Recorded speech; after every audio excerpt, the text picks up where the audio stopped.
No, o tom kšovi by som pomlčal. Ale pán kolega Cicoň, konečne ste to priznali aj z vašej časti, že pán minister sa domáha svojich práv a domáhal.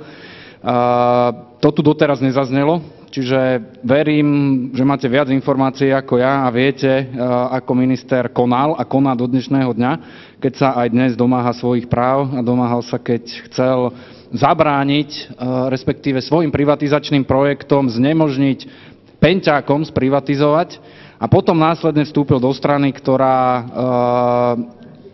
celú alebo veľkú časť svojej histórie obetovala alebo snažila sa zabrániť privatizácii.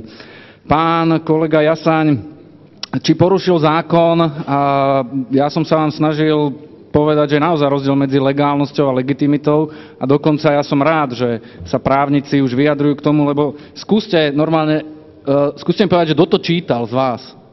Toto. A čítali ste ten bod 15?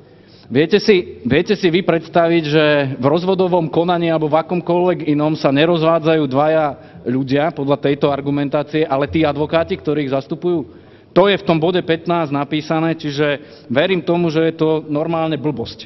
A preto si myslím, že nikto pod to nedal svoje meno, lebo keď tu bude a možno keď to niekto podrobí hĺbšej analýze, tak sa tých blbostí nájde viacej.